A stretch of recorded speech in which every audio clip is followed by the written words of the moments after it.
Les principaux objectifs d'une commission médicale d'établissement, c'est d'assurer le bon soin à la bonne personne au bon moment, ainsi qu'une notion de performance.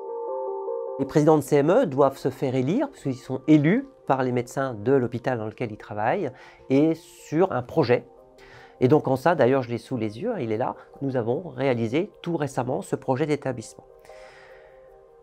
Nous avons dans ce projet d'établissement un volet qu'on appelle éco-responsable, où nous devons produire des éléments d'organisation en vue de préserver la planète, puisque les établissements de santé sont bien souvent et malheureusement un des plus gros pollueurs de la commune dans laquelle ils sont implantés. Le passage au fournisseur Ansell nous permet de réduire de 23% le volume qu'occupent ces gants. Et dans un hôpital, il y a bien un sujet qui est sensible, c'est la place. On n'a jamais assez de place. Donc c'est 23% de gain de place au bénéfice d'autres matériels. Mais surtout, c'est 23% de déchets en moins. Et ça, c'était également très important pour nous.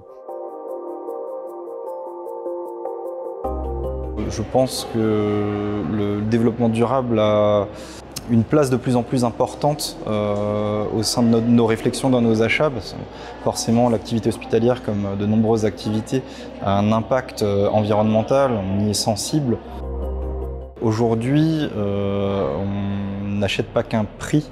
Il est important d'avoir des fournisseurs qui sont en capacité de pouvoir nous accompagner dans ces transitions-là, surtout quand on n'a pas obligatoirement les compétences techniques, l'expertise technique sur certains volets. Dans le même temps, nous avions pour projet de passer aux gants sans latex, puisqu'on le sait, le latex est allergisant, à la fois pour certains patients, mais surtout pour les professionnels de santé qui, au cours d'une carrière, entre on va dire une trentaine, une quarantaine d'années, vont s'allergiser progressivement à cause du latex. Et donc le fait de ne plus mettre de gants en latex va apporter ce confort et arrêter ce risque chez nos professionnels. Le problème du latex, c'est un problème qui est très ancien. Pour nous, ça restait une préoccupation.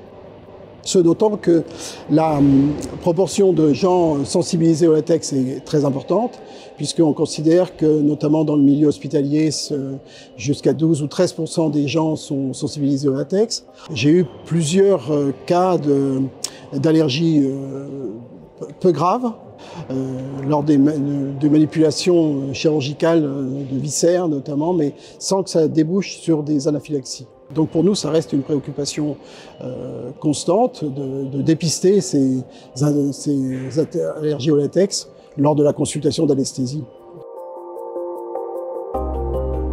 La mise en place de ce projet en gants sans latex sur le bloc opératoire, il a un objectif également d'être facilitateur pour la programmation opératoire qui est vraiment rendue plus efficiente et plus efficace parce qu'elle intègre la gestion de ce risque sans latex et le fait qu'on le supprime, on peut programmer de manière plus aisée les patients en fait quotidiennement. Ça fait des années, moi ça fait 30 ans que je travaille, 30 ans qu'on avait du matériel au latex. On a commencé à retirer le latex parce qu'on a découvert de plus en plus de patients allergiques au latex par des accidents, des chocs. Alors, on a eu des chocs en bloc opératoire. Et puis de plus en plus, des patients ont déclaré des allergies.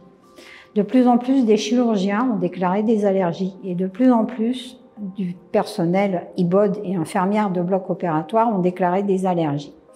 Donc il a fallu prendre les choses en main et donc combattre ça pour la sécurité du patient et pour la sécurité des utilisateurs. Avant ce passage de gants au latex, nous avions plusieurs références de gants, ce qui engendrait parfois des difficultés au niveau des commandes, où c'était plus compliqué aussi pour préparer les chariots de salle. Donc maintenant, nous avons 2 références de gants par taille, une version micro et une version hybride, ce qui permet, par rapport à la préparation des caddies le matin, d'avoir toutes les tailles, par exemple, sur un seul caddie, et aussi de mémoriser de façon plus facile les tailles de gants de tout le personnel. Par rapport à la sensation de l'utilisation de ces gants, on a touché une sensation de gants plus fins et un toucher plus précis.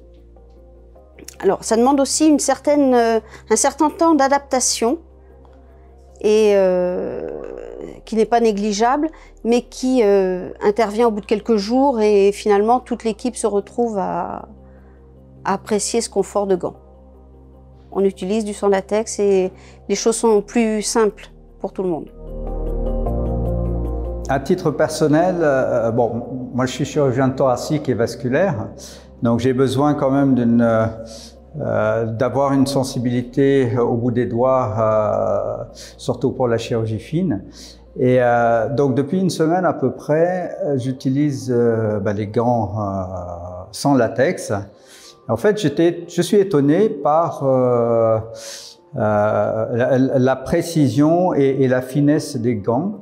Ils sont quand même assez fins. On a une sensation de bon doigté pour la dissection.